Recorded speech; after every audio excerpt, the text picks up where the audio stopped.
more than disappointment yet, I was feeling like, how is this happening? So before the film, we had done screenings as well.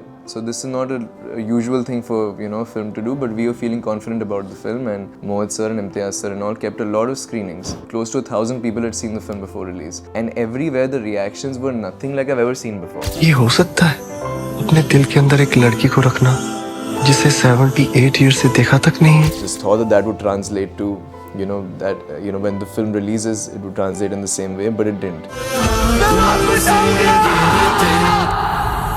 I feel like there is a bad habit we have as an industry that we see a success and then we backtrack. So we see a success and then we think of, okay, this happened hence. And I feel like I've seen the audience do that. I've seen even the producers do that. However, it's never really worked for them when it comes to, when they actually make a project with that formula.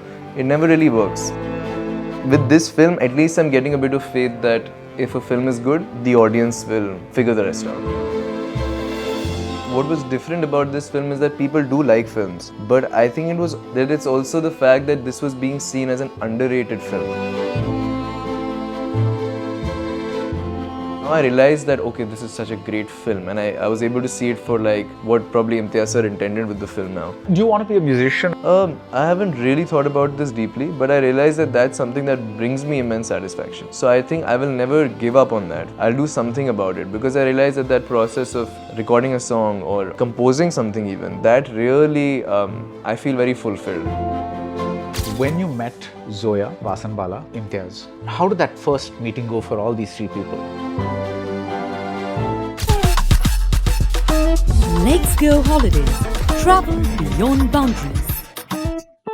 Milky Mist Ice Cream. Taste the Milky Mist Ice Cream. VCura Wellness. Advanced Scientific Slimming. No pain, no surgery. Any weight loss, Indum Smarta. Hello, Vedang Raina. Welcome to Galatta Plus. And you're wearing what you're wearing, and I have to ask you, what is PD? You know what? I have no idea. This is the question you ask my stylist, or maybe I should ask rather, but I have no idea. Because usually this is like and there are some flowers there. Like, what's happening here? You have no idea. You're not a fan? No, I'm just asking. Like, it's so obvious because it's a brand. Honestly, this thing is nice. The material was nice, and I was like, okay, cool, let's go ahead. But I didn't do the research. The selection. Okay, done. Okay. Let's begin at the actual questions, right? What's your state of mind right now? Okay. I think it's been 4 weeks, so maybe a month since the release, and I think I'm finally cooling off. Okay. It was a lot of things happening. I think the lead up to the release was very hectic in terms of interviews, in terms of traveling, promotions. And the film came out. It didn't really end there because it was a film that started slow, and we wanted it to keep reaching a wider audience. So that effort didn't end there. It kept going on. We went to theaters, met people, and all that was amazing. But I didn't really have the time to rest and really understand or process everything that really happened with the film. And I think finally now I'm able to do that. Now it's about just how the film has impacted the people, because I feel like it has reached a significant amount of people now. And yeah, I'm taking it all in, and it's been overwhelmingly positive. So now you're actually getting to sink in the feelings that the movie has produced in people. Sure. I think finally it's sinking in. Yeah, because when you're saying cooling off, do you mean that you're cooling off from the project right now, or what is happening now? Like cooling off from that whole process of promotions. And also I think by cooling off I mean taking the time to process everything. Right. Because when it's happening, it's just all too much, and I think now I've taken the time. I've had time by myself. I've been mostly home now compared to stepping out and doing things. So I think I'm able to sink in. I've been seeing people's reactions. Are you happy? I think at this point I can say yes, I'm happy. Okay. What was your reaction like when you did all those things? Imtiaz went all out to promote the movie. The film was kind of acclaimed. Even the people who did not kind of give a 100% positive review had good things to say about it. I don't think it got a single negative review, if you know what I mean. And then it opens like really badly. People are writing it off. And what happened after that is a bit of a miracle, because films don't usually recover from that kind of a start. And from, but at that point, when you put in all that hard work, not just like, of course, pre-promotions, you've actually made the film, you've killed yourself to make the film, then the promotions and everything, and then that results in that opening weekend. What was your mental state then? It was rough. I think the first 3 days were really, really rough. I don't think I moved. I didn't know what to do. I don't know how to respond to it. And also, I'm glad that this miracle happened, because more than the effort, and obviously it's shattering, right? When you put in all this effort and time, invest yourself emotionally as an actor, and you get that kind of a payoff, and you always expect more. But more than that, it was about, I felt that this film was, as you said, being liked, and the critics were liking it, and the people who saw it, albeit a few, were really liking the film. And I wondered that, okay, this is probably a good product. I think we can now feel confident about the fact that what we've made is being received in a good way. However, still, this does not result to people coming to the theaters. And that made me feel like, okay, so then what is it? Like, what do I, as an actor, how do I make, or how do I approach this? Because for me, it was always being proud of the fact that I'm going to be part of a good project, give my all for the project, and hopefully that translates to, people coming, liking and watching. But I felt like, okay, maybe this is not the case. So I'm glad this happened. I'm glad this happened because now I feel like I have more faith. It's not like I ever doubted the audience, but I have more faith that projects like this can also find its audience. Right. And yeah, the first 3 days were really bad. What did you but do? I mean, how did you process those first 3 days? It's hard. It's hard to explain because you're still kind of hopeful, but also it's I think more than anything it's shock. More than disappointment yet, I felt I was feeling like, how is this happening? So before the film, we had done screenings as well. So this is not a usual thing for a film to do, but we were feeling confident about the film, and Mohit sir and Imtiaz sir and all kept a lot of screenings. I'd say close to 1,000 people had seen the film before release. So there were screenings in Delhi, Hyderabad, Mumbai, and everywhere the reactions were nothing like I've ever seen before. And obviously I've not done this for too long to know any better, but I was feeling like there's something raw and real here, and the way people are responding to it and being moved by it is not normal. And I just thought that would translate to when the film releases, it would translate in the same way, but it didn't. So what was your question? How it? What did you do? Like, some people drown themselves in ice cream. Some people, I don't know, listen to music, talk to friends. How did you get it out? I think it was keeping myself distracted for a little bit, because we also knew that this is not the film that is going to ever really open that well. So it was about being patient and seeing how it does in the next 3, 4, 5 days. And so the first 3 days I was just keeping myself distracted, and I was like, maybe I should now not think about the film as much and occupy myself with something else. So for me, that would mean like watching a film, playing video games, or just talking to friends. And I think that phase was really like I was doing a lot more of that.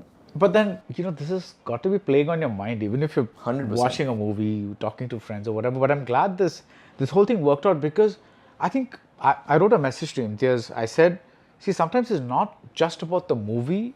It's something about something more, it's about having faith that a good product made with sincerity, without adhering to market, this is what the market wants, that is what the market wants, just made with pure conviction and sincerity, can get across. And I think that's what really is so beautiful about this whole Vaapas Aaunga thing, is like, it's not you like it, you don't like it, you find it mid, whatever the reason, that's different. But the fact that this movie just stood its legs and said stubbornly, I'm going to stick around, that's just so beautiful. Yeah. But I wanted to know, see, you have not really been, this is your first kind of success in the sense that your first film was Archie's, and with OTT, there's no real gauge. It's only talk, and there may be lots of people who liked it and did not say much about it, and plus most of the talk was around one particular kind of Nepo kids or something else, or whatever it is. So anyway, that kind of, I'm not saying it doesn't count, but that's a kind of a weird. There's no gauge. True. Then Jigra comes out, huge high-profile movie, Dharma, Alia, this one, and that doesn't do well. What is the difference between the opening of Jigra and that not kind of finding a footing?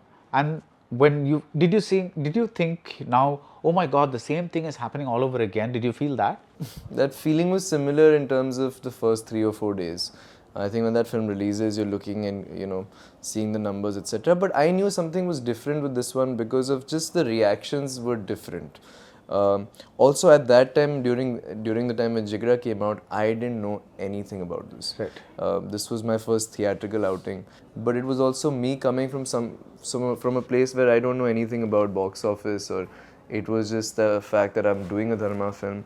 I'm in a film where Alia is there, right? And all of that, the paraphernalia of right. that, and it wasn't about like, okay, now the numbers and like how the film opens. I think I understood that with Jigra, right? That okay, there is a Monday hold and things like that, and I discovered that then. So at that time I was still discovering. With Archie's, of course, it was very different, as you said, it was an OTT thing. So with this film, I felt like I really hope that does not happen. I hope that this at least finds its audience, especially because we were all feeling very, I think all the efforts in this film were so sincere. We were really feeling like this should translate, and we were feeling hopeful about that, especially hearing people's reactions. So yeah, compared to Jigra, this was a slightly different experience, but the first 3-4 days, I guess, felt similar in that sense that you realize that okay, maybe it's it's not reaching the audience that it's supposed to reach. Except that this was a miracle case, like you said. Yeah. When a film does something like this, there are a lot of theories. Nobody knows whether it's true or not, simply because if people knew what really worked, everyone would be giving hits. But everyone has a theory. This is what happened, this connected, that connected, something happened. What is your theory? I feel like there is a bad habit we have as an industry that we see a success and then we backtrack. So we see a success and then we think of, okay, this happened, hence this happened. And I feel like I've seen the audience do that. I've seen even the producers do that. However, it's never really worked for them when it comes to, when they actually make a project with that formula. It never really works. So honestly, the honest answer is, and that's what I've learned in the past maybe 3.5 years, that there is no answer. And I think with this film, at least I'm getting a bit of faith that if a film is good, the audience will figure the rest out. And it's always the audience. I feel like what happened with this film was a pure, the best example of, say, word of mouth. Yeah. Right? It didn't open well. People went to the theaters, spoke to other people about the film being good. And they are the ones who carried the film. They are the ones who marketed the film. We really tried and failed. But they are the ones who did that. So I think the focus, at least for me as an actor, now I'm going to approach it this way as well, that I'm even more convinced about doing good things or being part of a project that's good, being part of a project that's sincerely and honestly made and well-intentioned. Exactly. Yeah. I think the intention is so important, and if it's made with that intention of okay, hum hit film banayenge, I don't think that always translates. I don't think that ever translates. Yeah, maybe. But you're so right about that, because you guys marketed the hell out of the movie. But my theory, if again, I have no proof, but my theory is that I open Instagram and all I'm seeing are people putting up reactions of either crying or showing somebody else or showing the hall, or they're giving reviews of why you should watch this movie, or they're putting up stories of why this movie should be watched. And suddenly everything is like, it seems, and you can't manipulate this. This is organic, right? It's coming up from like a groundswell, from the ground up. And in my theory, I think that's what happened. I think people just decided that I like this movie, I need other people to know about this, and I'm not just going to tell people, I'm just going to like literally put it out on social media. Sure. And then that just blew up, is what I think kind of happened. Yeah. Yeah, So- I really think that has a part to play in this. Yeah. And what was different about this film is that people do like films. But I think it was also, this is my theory now, that it's also the fact that this was being seen as an underrated film. yeah. The fact that it's a good film, the people who watched it felt proud about that, and it's not reaching that wide of an audience. So there was almost this sort of movement that people didn't just tell other people, Yeah. they advocated the film. Yeah. Yeah. So they went out of their way. I haven't seen it That's a like great this. word, actually. Yeah. They advocated. They Yeah. advocated the film. They're like, you need to go and watch this. It wasn't just that, हाँ अच्छा अच्छी film है. Yeah. It was about you need to go watch this. Let this not be another case of, you know, a good film not working. And hats off to them. I mean, I am like I am the most grateful for whatever that was. It was almost magical. And the way people did it, I think it's that you can see that you can't manipulate that. You know it's organic, you know it's real and it's coming from a real place. And this was all the people. I mean, we didn't market it like that. We didn't think of this. And it was just the fact that the people felt a certain way so strongly that they wanted to share that with other people. And yeah, that's how it went. I want to go back to the marketing, and I think you consider yourself a serious actor. Am I right? Absolutely. Okay. So you're doing a lot of interviews. There are these so-called serious interviews, but there are also these interviews where you're comparing Golgappa and Pani Puri, or there's one where I saw when I was doing research for this interview, I actually saw you being asked, do you check out the color of your potty or something like that? You know, so it's just like, what I'm getting at is, how do these help? I understand that I'm not the generation. I'm you know, I see cinema a little differently, and I'm not saying that's better. This is worse, but I'm trying to understand how that kind of, let's say, casual engagement helps in any way. The film, Helps the film or helps you as a brand? I don't think it does. I genuinely don't believe it does. And there is a certain plan set out for the marketing of the film. Right. And I feel like these are the kind of things that also are part of that. And I accept that. I'm not the person who's also so stuck up about the fact that, listen, I'm not going to, and I find myself above and beyond Yeah. this. I don't find that to be true. And also, in a weird way, like, that's the video you saw. You know, like, that is the one that reaches the people more because they find that amusing. And I've spoken hours, somebody discussed, I did more than 50 interviews for this.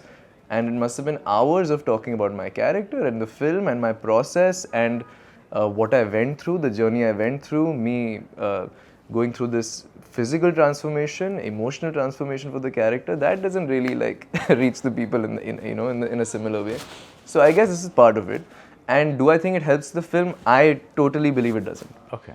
Neither does it help me if I'm trying to market myself. I don't think it helps in that either. But you go with the flow and it's fun. It's fun, and I also realized that, exactly like you said, there is a reason people are watching that. There's a reason it's getting so many views, right? But I'm just trying to understand the connection between film marketing and that. That would seem like something you would do between films. Like, you just go out sometime and say, let me show the casual side of Vedang, and kind of, do that kind of interview, which is totally fine. But while you're promoting a film, it just seemed like, anyway, this is a question that I had, but you answered it beautifully. Hats off to you. Getting serious a bit, you're from a Kashmiri Pandit family, and did you have similar conversations about, is hate better, revenge better, or is forgiveness and love better? Because I'm not comparing the two things at all, but the partition is something else, this displacement is something else. So I'm not even getting into a political zone. I'm talking about, was there ever an awareness in your mind that these are the emotions that people typically go through when such a huge thing happens, when they are taken away from their home? Was that ever there? Yeah, so again, like the people who faced the partition, I'm also not the generation that really faced the exodus, So it was my grandparents that had to move out of Kashmir. And again, it's about just the stories that I've heard. And I can only have a sliver of that sentiment. I can only hear about it from my parents and understand the stories, but I can't really, I haven't felt what they felt. And similarly with the partition, when we were doing research for the film, I'd heard about the partition in my history textbooks, stories from my grandparents, but the first time I went to the partition museum and I put those headphones on and listened to anecdotes of those people for hours, I realized that this was how they felt. Weirdly, human beings only empathize when they have something as visceral as anecdotes, or they see human emotion, and unfortunately, or whatever you may call it, that's how I felt it, and that's how I realized this is what it meant to those people, man. Like, we've heard that, okay, yeah, they displaced and they moved from here to here, but how did they do that, and what they went through? And similarly, I think what happened in turn was that you can't compare the two things, but for me, I started getting more connected to my past. And I realized that I started asking my parents more questions, and I asked my grandparents questions, and I was feeling more connected to my roots, because I realized that feeling of being displaced, of leaving your home, and how awful that is. And I think because of that, I connected to at least my roots better through this. There is always going to be an emotional aspect when your parents or grandparents watch a movie with you in it, simply because you're, the son or the grandson. But did the subject of this movie somehow make it more emotional an experience for them while watching the movie? Absolutely, absolutely. Of course, seeing that thing of leaving home,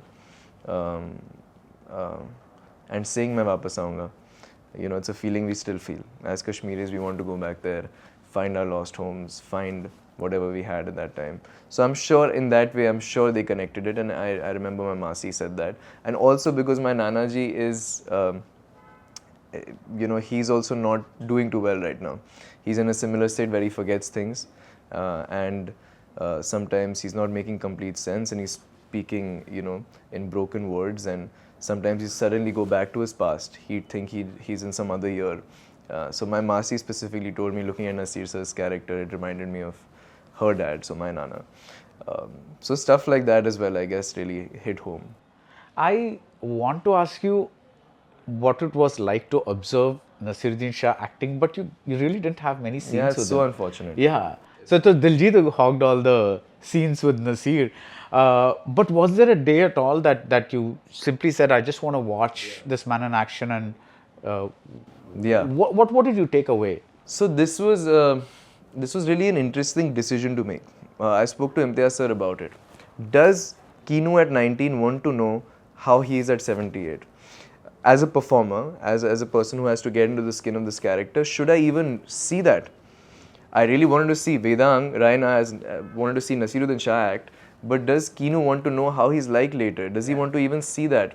Especially because they started first. Nasir sir and Diljit Paji started shooting before us, and then we were going to go to Punjab for the 1947 bits. And I was thinking that I don't want to lose this this feeling of this ignorance that this boy has. He doesn't know about the politics, he doesn't know about the climate, and it's just that innocence of a college-going boy who likes this girl. And if I see even the sliver of that, or even if I get an idea of what Nasir sir is doing and how this man eventually becomes, that might impact my performance. Regardless though, the Vedang Raina in me wanted to see Nasiruddin Shah so bad that I said, sir, I'll come one day. And I just want to see how these two react and respond to each other. And I was really fascinated by that. And one day I went to set and I just didn't want to meet anyone also. I was just in the back somewhere and seeing Nasir sir and Diljit Paji act. And I'm so glad I went. Because me as an actor would have missed that opportunity, and I would have regretted that for the rest of my life, because I really saw his process for the first time. And I realized that, okay, this is how a veteran who's done this for years, who's a master of his craft, approaches his craft. And that was really fascinating to watch.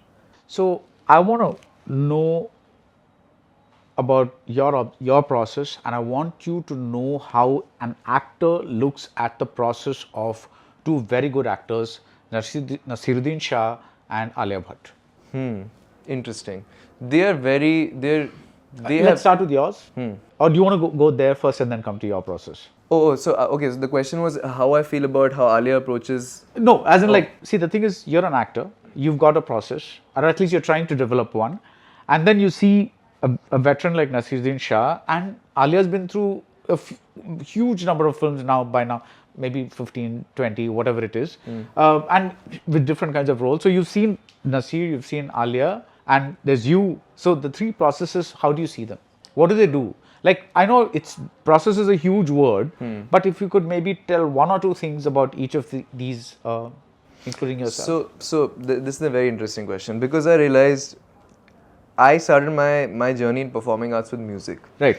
And when it comes to music, of course, making music is a different thing. But if you play the guitar, you practice your scales, and you keep going at it every day, and you improve in that aspect of your craft, and you will become a better skilled guitarist.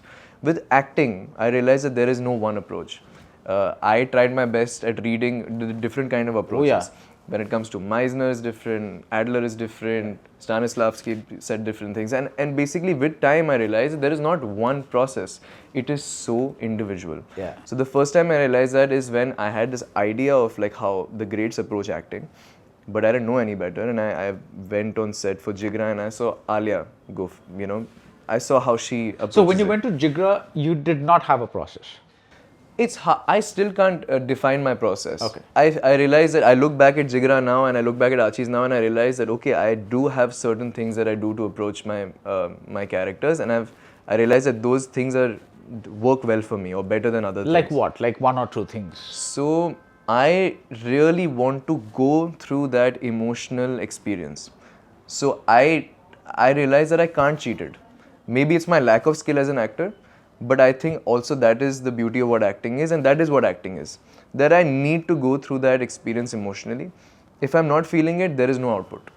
So if you have an emotional scene with Alia, you don't say Vedang is having a scene with Alia.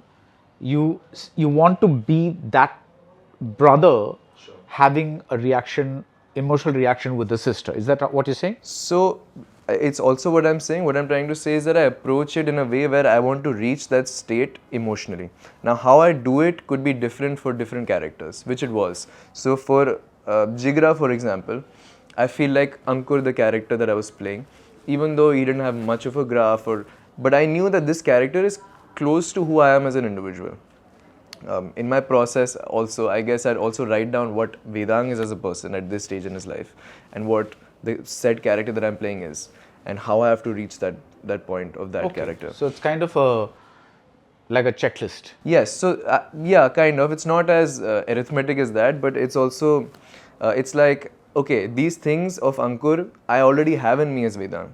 So my own instincts as Vedang would work for this character. Like for Kinu, for example, it was completely different. Every instinct that I had as Vedang was probably not what Imtiaz sir would have looked Kinu as. So yeah, coming back to your question, in that moment, I could imagine myself in that situation, or like an emotional scene with Alia, I could imagine myself in it, and I would respond to it how Vedang would respond.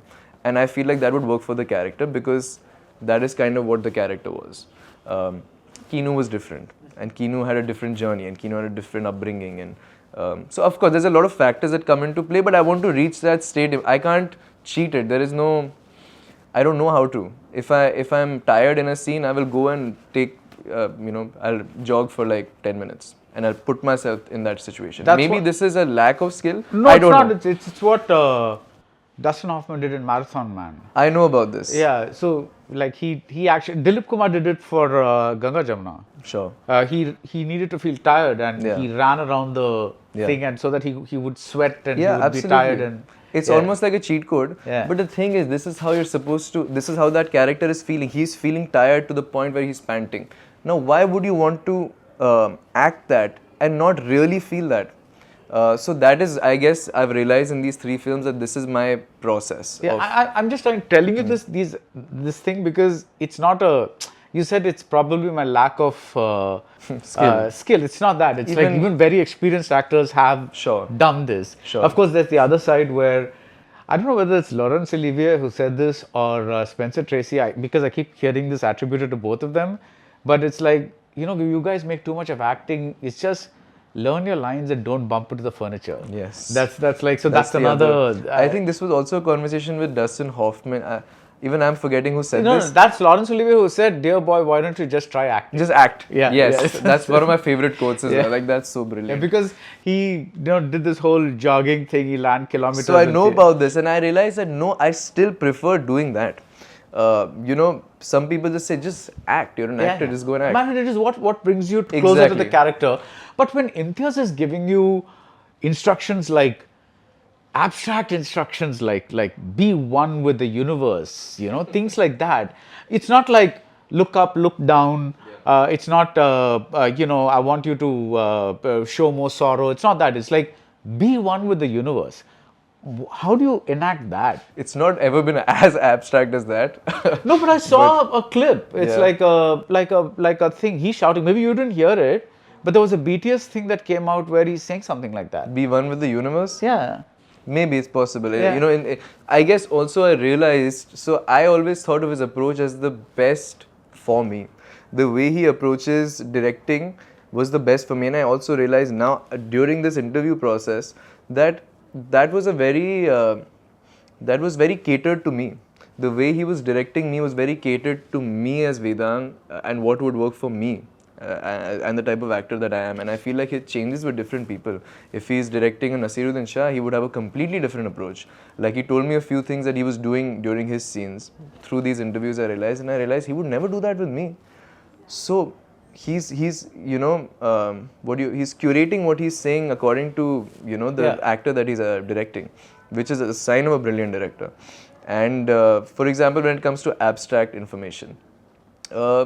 In those moments, I don't think I would have seen it as abstract as I probably see it like now, because like you said, he doesn't direct for the effect of what the actor should look like or appear as. It was about what needs to be felt, and then the effect is the effect. Like he told me something very interesting that which is I find very rare to hear as an actor, that I'm not going to put on the screenplay that the actor should cry here. I'm going to tell you everything you're feeling right now, what your journey has been. If you cry, you cry. If you don't cry, it's okay. You at least you're feeling what you're supposed to be feeling. And I also realize that this is the way I kind of approach it also. Just to cry, I mean, even if you take your glycerin or you put something in your eyes, that effect is not going to be as real. And I think what he really focused on was making it as real as possible. Right. Which is why I feel like that combination worked so well. Yeah. So now Alia and Nasir.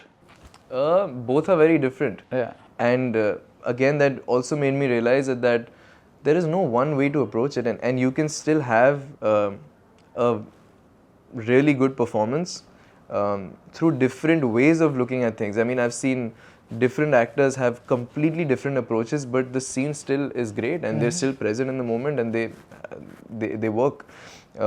And Alia, for example, is somebody who's able to go in and come out of something really easily. And I found that to be, maybe it comes with experience, skill, time, but she's able to snap in and out of things. She's really like on it as an actor. And she has this really special skill of being able to just get what the director is saying and doing it. Like she just gets it. She doesn't have to intellectualize it so much with him. She just gets it and she goes and delivers, and it's great. Nasir sir has maybe a different, I didn't see too much of him, but I realized that he is, even when the camera was not on, he was in his zone. You could see him. When I saw him for the first time, I thought maybe I should go up to him and say hi. But I realized no, I will disturb his space. Because that I is will not Nasir, that is the character. Yeah, I wouldn't go as far as to say, yeah, he's a method. Maybe he could be. I don't know about his approach so much, but not method in that way that he'll start talking to people like Ishar Singh Grewal. But before a shot, he'll put himself in that emotional state that he needs to be in to give a truthful performance. Right. He'll definitely do that, and I feel like that is a space I would not like to intrude. You said this is the first time you're getting used to things like the box office and all that. Your father was very briefly in the films. Did he have any advice at all to give you about how to, look at the industry or handle things or anything at all? I never really got that from him. In fact, growing up, this was never a conversation we had. Right. Um, But you knew vaguely he did something, and then Of course. Of course. He's, I've been through that whole thing with him, but also I feel like that journey was very different for him. He may not have seen the best sides of the industry. And I think maybe that put him off from recommending the same thing to me, even though maybe he realized that I do have artistic inclinations. But I was always very good in my studies. I not just very good, I really excelled in my studies. So it was never a conversation to do anything apart from what I was studying for. I was topping in science, I was some Maharashtra topper, then I decided to move to business. Worst decision of my life because I really didn't enjoy that. And actually maybe the best decision of my life because I was so put off from studies for the first time in my life that I, leaned towards these side of things like music and acting.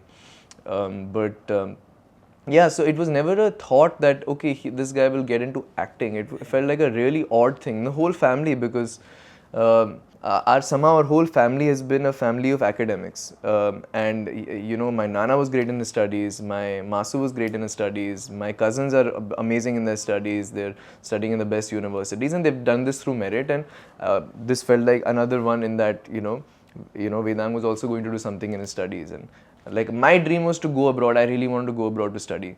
And sorry, I'm really sidetracking. However, this never came from my father. Yeah. His thing was like, whatever my path towards whatever I wanted to do in life, and maybe it was going towards an MBA. It was going to be that. This thing just happened.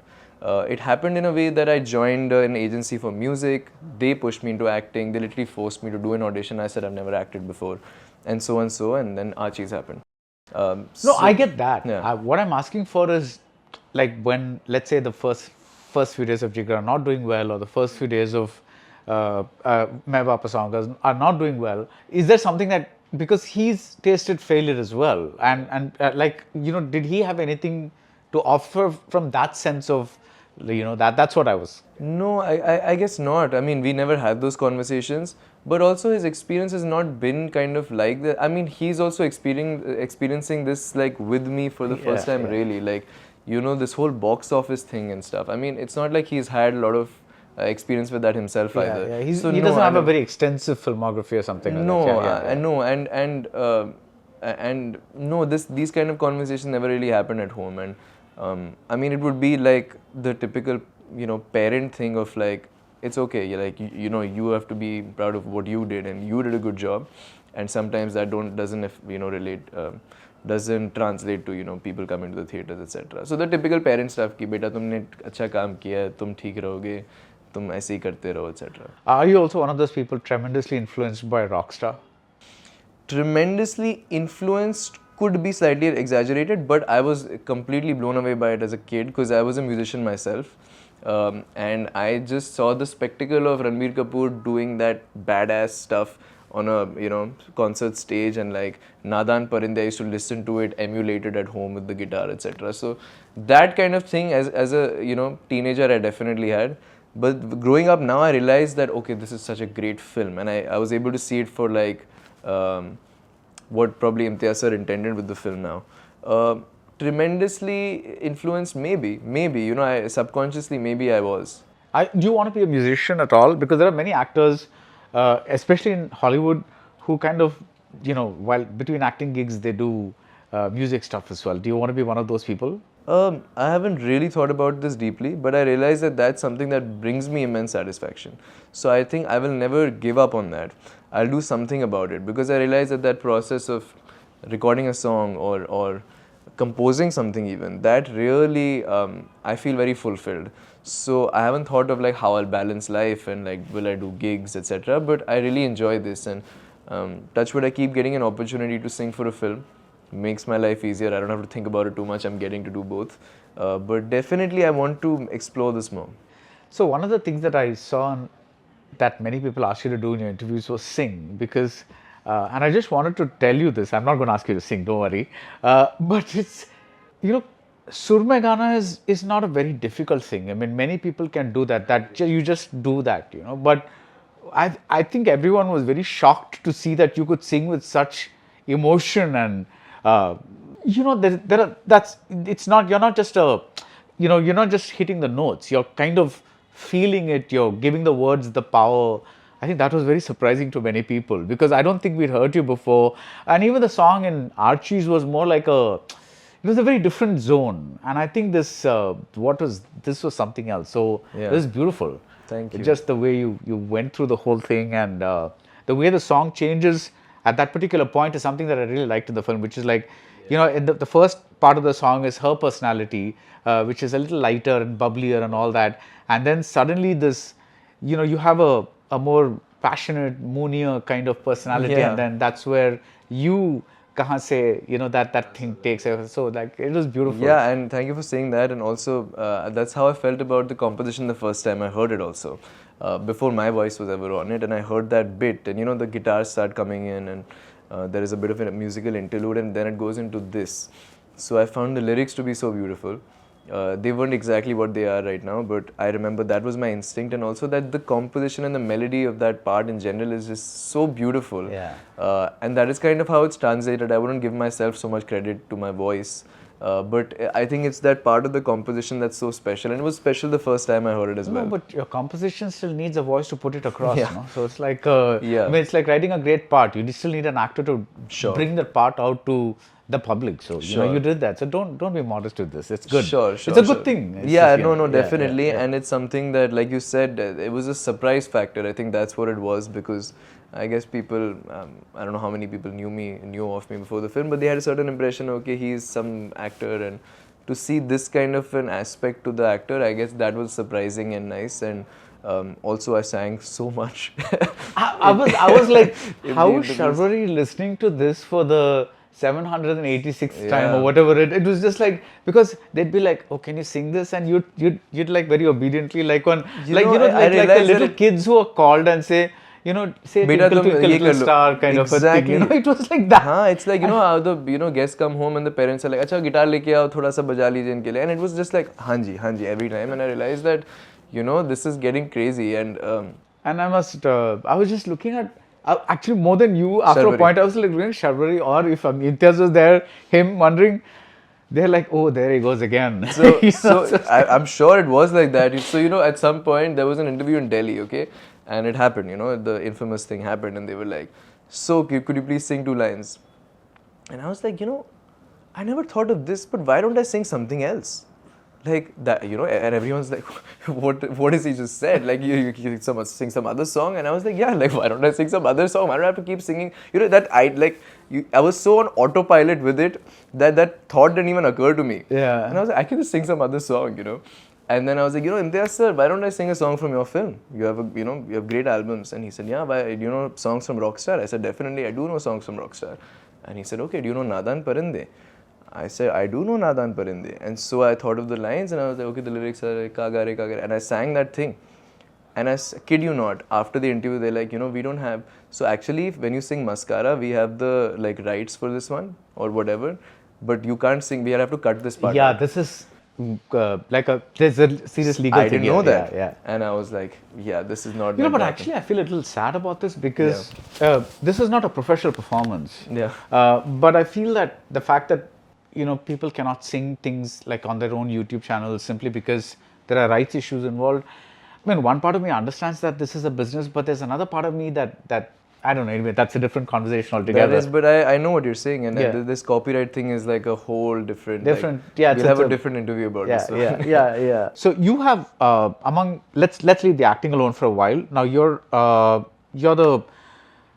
face of at least the Indian face for a very, very prestigious underwear / clothing brand, right? Now that means that you are obliged to keep your body a certain way, which is eat properly, go to the gym probably, keep your sculptedness intact. Is this somehow... Because earlier generations of actors never had to deal with these kinds of things because first of all, they didn't endorse all that much, and even if they did, it was probably something like holding up something or something. It didn't involve a huge thing. How do you see this as impacting your career? Let's say tomorrow you have to play a character who's overweight or something else, whatever it is. How do you see these two things overlapping? I think when it comes to the physicality of a character, I feel like I would go to any lengths to achieve that. Okay. So I don't take upon any pressure of any endorsements because I know when I'm playing a character, that is primary. For example, for Imtiaz sir's film, I actually ended up losing 10 to 11 kgs. Okay. Which is a lot of weight for a guy like me who's not the biggest. And I didn't even realize that, but I was so committed to the process of this guy needs to look younger, he needs to look like this, like a 19-year-old skinny guy, because there was no gym at that time. There was no concept of protein intake, and there was just like you were an athletic kid if you played cricket and you looked a certain way, and I did whatever it required of me to achieve that. And for example, if there's a character that's going to be overweight, I'll do whatever I can to reach that stage. And I don't think it will ever come in the way of the characters that I play. And if it does start happening, then I would definitely prioritize a role that I'm playing over, say, the pressure of a brand endorsement. And yeah, so I don't take that pressure.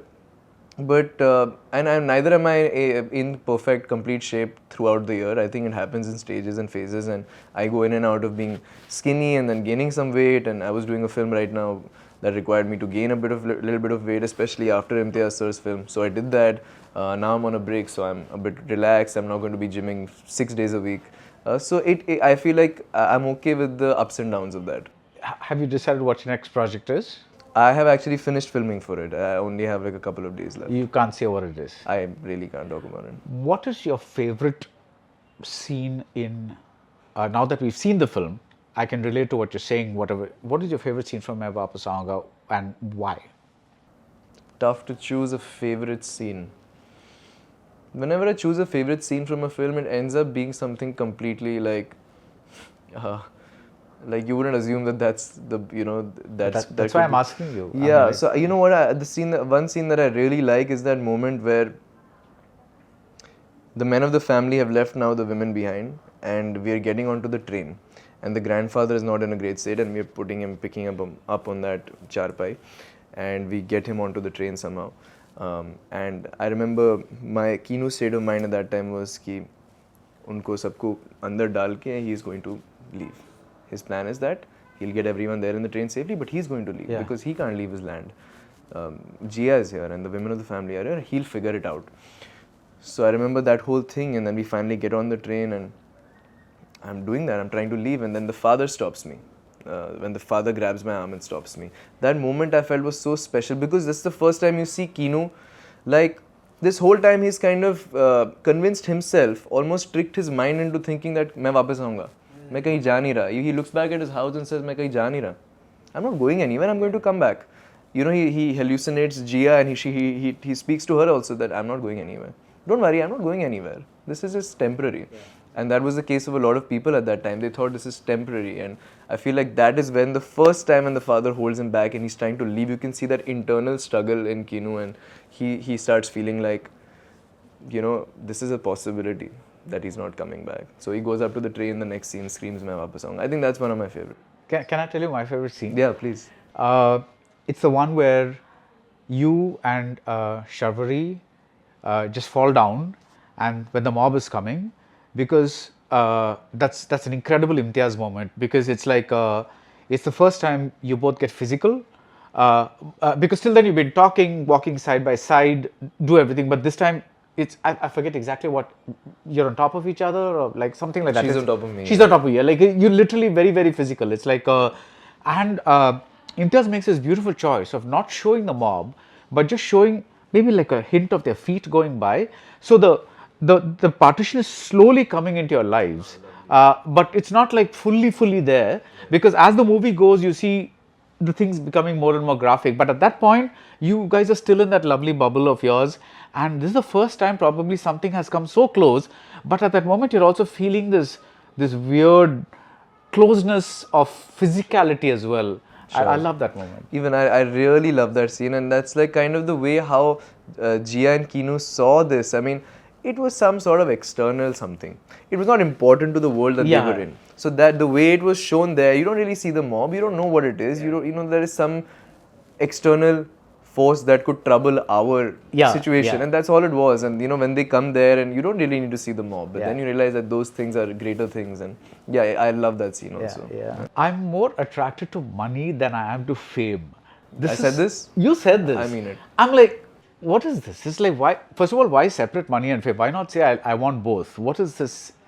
Because with fame, there is a lot of other things that you need to care about. Okay. Like I'm always worried that I see a lot of really famous people here. I wouldn't consider myself really famous at all, and they have their own struggles of having to deal with that, and every time they step out they have to I'm like on the periphery of that. But I see the You want me to tell you that this is not true, or is that why you're no, going? no, no, no, I'm no. just I'm kidding. not beating you. I'm not fishing for it. But no, really, I really feel like that. Like every single thing or move in their life is scrutinized, and I'm not at that stage yet. You will get there. I hope not, because I realize that comes with the fame. The more people that know you, the more eyes that are on you, and there is a lot of pressure, and you can't take that weight off your shoulders. And I feel like that comes with fame. What comes with money? None of that. It's just money, and it's great. So I really feel like if there was, I know it's kind of like that graph where money goes up and fame goes up, but fame goes up and money goes up, right? But I wish it was not like that. It was not as linear as that, and I wish the more somehow if I could skip the fame part and still have the money, I would love that. But did you have, just curious, did you have any of these existential discussions with Alia when you were on a break on a set? Because she's seen that graph, Yeah. right? It's like, Yeah. talk about scrutiny. If there's anybody being scrutinized right now, it's her. But did you guys have any kind of exchange? I'm not asking for the particulars of the exchange, but did you guys have any? No, not to this. I mean, even I did not know this about myself at that stage in my life. I think I didn't understand fame. I didn't understand how much money you can make from this, and I've realized now that okay, this is how it goes. The more fame you have, the more numbers your picture is doing, the more avenues are opening for you to get deals where you get more money. And I guess that's how it works. But yeah, I never spoke to Alia about this. I didn't know any better at that time. Right. But yeah, this is where But I think you should talk to some people about how they handle it, because I think that's a whole other thing about this profession, which is something that I don't think you can prepare yourself to act. Like you mentioned, a bunch of techniques. You can learn how to act. You can learn how to do this, that, but learning how to handle fame and keeping your head on your shoulders and not being disturbed by a lot of things, I think that's a whole different thing. Yeah, and I would love to get an insight on people who obviously deal with this, but also in a different kind of way. I'd like to discover it myself. Just, yeah. I think there's a beauty in that also. You'll see how it comes, and I heard a lot of things before Archie's came out that now this will happen, and don't ever lose your head and stay grounded and stay humble. And I'm like, why would anything change about me? And I realized that okay, I get why people We'll are saying talk about that. this 5 years later. Yeah, we'll talk about this 5 years later. No, I'll be exactly like this. Okay. Unless a character has transformed me. I think I'll be exactly like this. But being an actor, what's the great thing about it, and what's the not so great thing about it? The great thing about it is that you're able to really lose yourself. Now I realize that those 2 months of shooting, I am so cut off This from... is Main Vaapas Aaunga. Main Vaapas Aaunga, the other film that I shot right now. Oh, right. Okay. And also owing to the fact that both these films were outdoor schedules. So I was away from home, in my own little world. And that journey and that process is so special because A, you're discovering this new place, in the case that it's a new place. And B, you're just you're doing that every single day. You're invested in the story written by a writer on a piece of paper or whatever, and that's your world for 2 months. And I find that so liberating and amazing, and I love the fact that I'm able to lose myself in that, and I just love films. So that part of me being able to act in these films that I love watching is the blessing, and it's the privilege.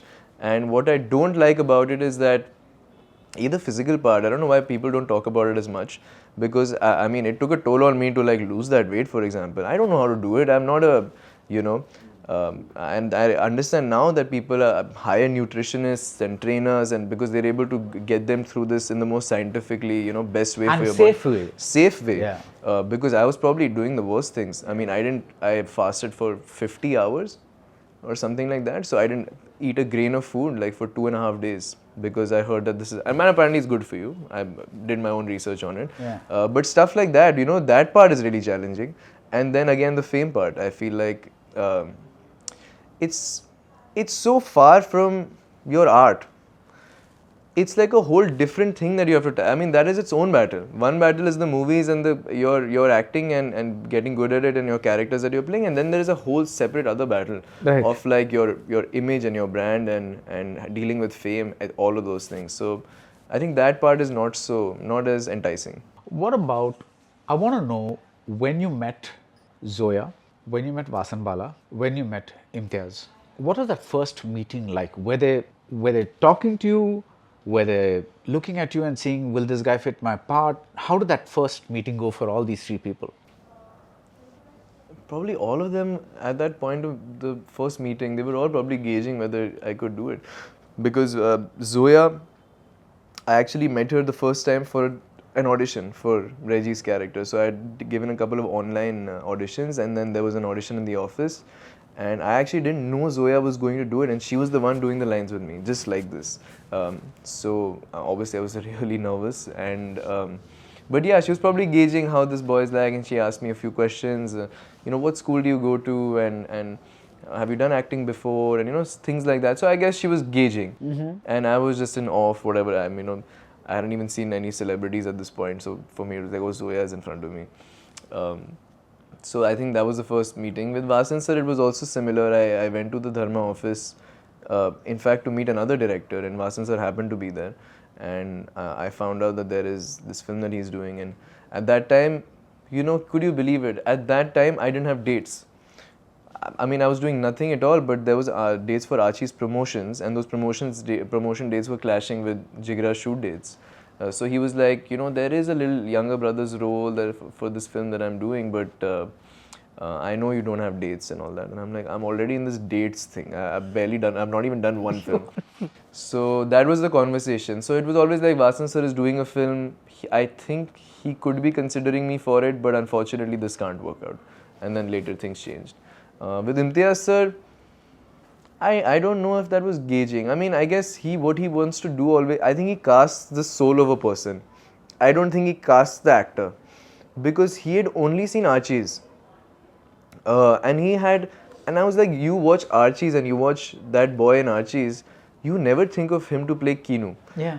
And I guess he met me and our conversation was... How did he meet you? As in, like, did you know about this audition or? No, I did not know about any project, or it wasn't really an audition either. It was, Imtiaz sir and I just happened to meet. He called me to office.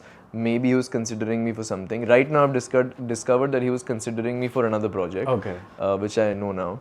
But we just had a conversation.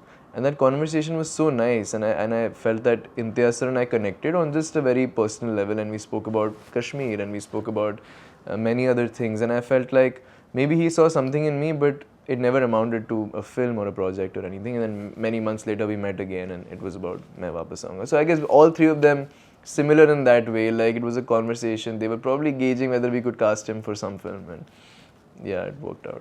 When I meet some people, there are some things that go beyond the immediate thing that they represent, which is so-and-so is an actor, so-and-so is a lawyer, so-and-so is something. I go to them for that, but there's something beyond that you get, right? The person that they are. Yeah. Tell me one thing from each of these directors. I love all of them, and Zoya, Vasan, and Imtiaz, that you kind of sensed as that you really say, this is something that I really like about this person. Not in the technical sense, not Sure. in the, but as a soul, the as way a they person. deal with people or whatever it is. I think Zoya was always from the very get-go, because I remember I was going in as this nervous kid. I was probably 20 or 21. So I got this calming energy from her. So she was like, don't worry about the lines. You can fumble, it's okay. But I want to be able to see how you respond to like directions I give you, etc. So I remember that impression of her, and she came across as like, chill out, like don't worry. it's cool. And I felt very like easy with that. And that was the energy she carried once I was cast.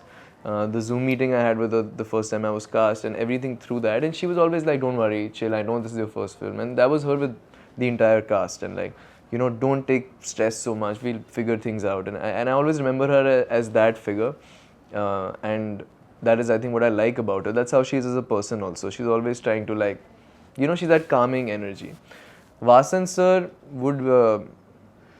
with him, I think he's firstly too sweet. Like, he is too kind of a person. He is one of the nicest directors. You know, he'd barely ever even raise his volume, or I don't think he ever did that on our set. And he is this person who's so obsessed with film, who loves, you know, what he's doing, and his whole life energy just goes into like that.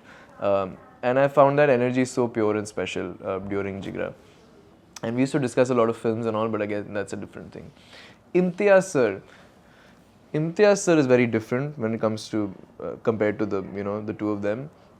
He is in a way exactly what I thought of him from how I saw his films. He's a person who really thinks a lot. And not just for show. He really, I feel like when he's listening to you, I haven't seen a better listener ever. And he's, you know, a senior and he's done this for years, but he would still listen to this 25, 26-year-old boy talk about films and talk about his passion and talk about acting. So I think he's just one of those people. He also reads people like I've never seen before. He understands the, like I said, soul of the person, and he's able to communicate with them more effectively by understanding that. And that also comes across in the way he writes, in his direction. And even in his films, you see that the way he writes his characters is very real and very... You need to be able to understand people on a deeper level to be able to write like that. And I think he is that person. Yeah. That combined with that romantic sensibility / cruel streak of doing things with capital. Let's not get into talking about Imtiaz because there'll be a whole different interview. Yeah. Do you find that, I know that you're not yet a full-fledged actor yet, and I'm sure you're going to become one, but do you find that you're able to, this thing that some people say it's important, some people say it's not important, work-life balance, what do you? No, I definitely feel the weight of work-life balance. You feel that the work is taking over? I don't know about taking over, but I understand that there is a balance I have to find. And I've definitely struggled with that when it comes to maintaining friendships, other relationships, your family, taking time to meet my sister, etc. Those things sometimes take a toll, and like I said, the beauty of it is also getting lost for 2 months, but then you come out of that bubble and you realize that there is also a life that there's a you real have world. to get back. Yeah, there's a real world you have to get back to, and there should be a balance, because I realize that in the 2-3 films that I've shot, I almost disappear from the face of the earth when I'm shooting.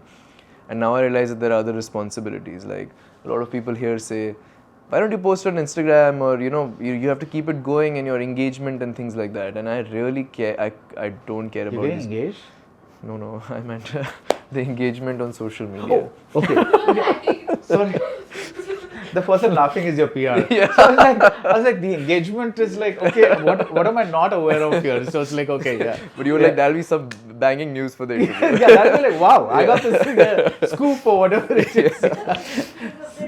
Breaking news. Yeah, but I mean, all these, and these things matter as well, because these are the things that, you are also making money from. Yeah. So, and I disappear from the face of the earth, and people find it hard to communicate with me. So I need to find that balance as well. And yeah, like when you're working and when you're just living life, and especially with this field, there's a lot of like 2 months of like hardcore, you're in your film and you're shooting, and then like a lot of sitting at home. Right. Which is also a balance I've had to discover, because before that I was in college and every day there's a routine and there's a concept of a Saturday and a Sunday, and now I don't know what day it is, I have no clue. Yeah. Which is the other side of things. So yeah, I mean, I see that already. I'm sure things will maybe get even harder later. But yeah, figure out as it goes. That's something that I always tell people when they say they want to come to and do something like what I'm doing, is like, are you prepared to have a life that has no fixed holiday schedules and things like that? Forget knowing cinema, liking cinema, loving cinema, all of that comes second. But are you like willing? Are you ready for this? this? Ready for this? I feel that's one of the big things that people have to consider. But the Insta game is something that is important these days. But I stalked you on Instagram only for this interview, nothing else. But I find that apart from the odd some Raksha Bandhan picture or something like that, there's literally nothing about you as a person. It's either brand stuff or film stuff, or are you like, I don't want anybody to know anything about me kind of thing? It's not very conscious, but I guess this is reflecting the type of person I am also. I I don't understand, or maybe it doesn't come naturally to me to constantly share on social media what's going on in my life. I think I will do it for a film. I will do it for my promotions if that helps the film, or I think that is the responsibility of an actor, to do a good job to promote and market the film, and I feel like I do my hand at that, whatever I feel like is helping at that time. And for example, this 1 month I've been as more active than I've been for the past 3 years. I feel like I wanted to do more to bring eyes to the film in whatever little way I can. So stuff like that. But apart from that, yeah, I guess you see a lot more of the brand stuff, because that is, I don't know how to say this without, I mean, that's the obligation to post, right? And you sign for a brand and you have to post. No, that those is things. part of the contract and other stuff. Yeah, exactly. yeah. But So- when it comes to just me sharing about myself, or just like, I guess I'll do it once in maybe because 1 month, 2 months. There's not too much of hanging out with friends or anything. Yeah. That's not there. It's like, Not me. I think this reflects how I'm as a person. I don't like to share so much of that. And I'm also not doing that very often. Yeah. I'm mostly at home. I guess my life is too boring for social media, because I'm mostly just at home watching a film or something. And the one time in a year I'll go out for vacation, I do my best to take the pictures, because I'm like, this is the one time I'm stepping out and my life is not as boring as the other, 360 days. So I guess that's what reflects. what's Vedang's taste in movies and what's Vedang's taste in music? Oh, I love this question. I never have an answer for this, because I am all over the place when it comes to music, and like the type of genres I listen to would confuse somebody, because I love R&B and jazz, and then I also love Hindustani classical music, and so I'm all over the place. I can't really choose like what kind of music I listen to, but I take pride in the music I listen to, and I curate my playlist, and I love the artists that I love. And even when it comes to films, I see all kinds of films. I think, in fact, the one thing in my family was they exposed me to good cinema at a young age, and I wasn't only watching Hindi cinema at the age where most people are only watching Hindi stuff. In fact, I was probably watching more English stuff, and I was more fascinated by like how things are on the other side of the world. And then later on, I think maybe late teens is when I started watching so much more Hindi cinema and old Hindi cinema and Bollywood films, and so I had a ulta thing with that. And but yeah, I see all kinds of films. Like, just name 4 or 5 films that you like. Oh, I put Interstellar at my number 1 favorite film. I know it's a very cliche, typical one. A lot of people have that film, but like when I saw it at maybe I was 13 or something, 14, and then I kept watching it, and it kept getting better with every viewing. I love Scorsese's whole filmography. So there's Taxi Driver, Goodfellas. I love Casino. I think Casino is probably my favorite. I love Tarantino, but not as much as Scorsese. But I also like, there is Ruben Östlund. He's a director I really enjoy. He's, I think, Swedish The or something. Square. The Square is one of my favorite films. So is Triangle of Sadness. So is Force Majeure. So like stuff like that, on one side. And then I love my Hindi films. So I love the OG stuff. I've been getting into it actually a lot. What's OG stuff? Oh, like Pyasa. Pyasa is probably like top 5 for me. Dilip Saab's filmography, Yehudi, Mughal-e-Azam, so stuff like from that time. Yehudi, wow. Yeah. Ye mera divanapan hai. Ye Mera Deevanapan Hai, what a song. And yeah, like even if you come to my house, like you see in my room, there's like it's just full of movie posters and stuff from everywhere. And actually, a lot to do with my father. He watches a lot of films, and I think he exposed this, all these kinds of I'm stuff. very impressed because I think I would be bored watching Yehudi today. I don't know. Just Sure, like, but I get that also. Like yeah. sometimes I won't lie, I do get bored. It's the length of it, like feels. no, just it's particular because it's this costume drama which is very weird because it's not an Indian costume drama, but everyone's dressed in some Greek Roman type things, Right. but they're talking in Hindi. Yehudi is also not. I wouldn't consider that as one of my favorite Yeah, I'm films. just like, but it's one of those films that I just Yeah, came to yeah. mind. But yeah, definitely. And like for example, I'd really tried watching Tarkovsky. I had a phase where I'm like, I'm going to try this. Could not get into it at all. I think that's one of those things where it'll just happen one day. You know, it's like a. I hope so, because like, you know, I do consider myself as somebody who watches like different kind of films, but you know, I thought that I'll really try this and like I'll really get into like, for example, Space Odyssey, the first time I saw it was like a tough watch for me, and then it got better with time. I guess Tarkovsky, the first time I watched it was unwatchable for me. I was so clueless. So maybe yeah, you get at an age where you like understand. There was better. this, to put you at ease, we're Yeah. going to end this now, but we're just to put you at ease, if it helps, there's this very famous French director called Jacques Tati, and one of his legendary films is Playtime. It's this 3 hour, it's almost done entirely on sets, and it's like this very, very intricately choreographed movie and all that, and you hear all this, and then it took me about 5 attempts To watch it. to finally see the whole thing, and then I'm like, oh wow, this is what happened. But Yeah. the first 4 times I was like, I'd stop at 15 minutes, I'd stop at whatever, like, and then I'd get to half an hour, but I'd still not see it. You know, it's like the dimag ki batti, as they say, that thing wouldn't go on. You would not connect to it. Like, it's like a thing. And It's then, possible, and you know, I've also realized that even I go through this thing while watching films or shows now, where I'm like, I just can't complete it. And also, you have the ease of pausing now, and the ease of like coming back to it whenever you want. But actually, that doesn't always translate to like I got bored or I didn't enjoy the film. Yeah. You know, I could watch it in like 6 viewings because I just couldn't do it at that time, or this 15-minute stretch, like I'm a bit bored and like this is not the mood I'm in. But I come back to it, finish the film, and like you said, like then you understand the beauty of it also. Yeah. So it's not always so like you have to be glued the whole time. And but I also think it's because certain movies require you to be in a certain state of mind, and maybe I'm not in that state of mind when I watch that movie. So so when my antenna was really tuned to that movie is when the wavelengths matched, and I think that happens with a lot of things anyway. So, but actually, people discount that a lot. Like people don't understand the importance of like that. For example, when you watch and when you go to a theater to watch it, I think a lot of people talk about like a theater should now have a theatrical experience and a Yeah. spectacle. But actually, it's also the state of mind that the activity of going to a theater puts you in. yeah. You can't pause it, right? That's beautiful, because now you are invested in a story. Even when you don't, maybe at some points you could have paused that movie, but now you're almost like in this experience with a lot of other people, and you want to continue it, and you paid for it, so you better watch it. Who said this? So I think maybe Imtiaz sir said this in an interview, that now you've paid for the movie, so the most profitable thing to do is watch the movie. Like, you know, you can't like paisa de diya to dekho na. Yeah. So that experience and the state of mind that puts you in is also really unique. Yeah. Like Dhurandhar, I love that film. I wonder what it would be on OTT if you could pause that 4-hour Yeah. experience.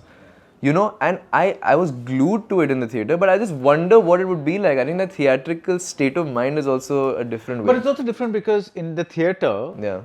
I'm giving myself over to the director to control my emotions. Whereas Yes. at home, You're still in control. I'm in control. Yes. So anyway, I hope you're in control of whatever happens. Oh, that was a perfect segue. I What a love it. segue, right? Amazing. I'm very proud of myself. Yeah, I'm proud of you. Yes. But I hope, you know, all good things happen to you. This has been a very interesting conversation because sometimes you think something's going to turn out a certain way, but this turned out all Differently. kinds of nice for me. But thank you so much Same for your here. time, and I hope many more people catch Vaapas Aaunga on OTT when it releases. I don't know if they've announced a date yet. No, even I don't know. But again, so happy about this film, what it's done for Imtiaz, what it's done for you, and what it's done for the belief that something put out with a purity of intention can still, in this horribly cynical world, get out there, and that's just so beautiful. So thanks so much. Thank you. Thank you for having me. This was a really lovely conversation. Thank you. Thank you. Let's go holidays. Travel beyond boundaries.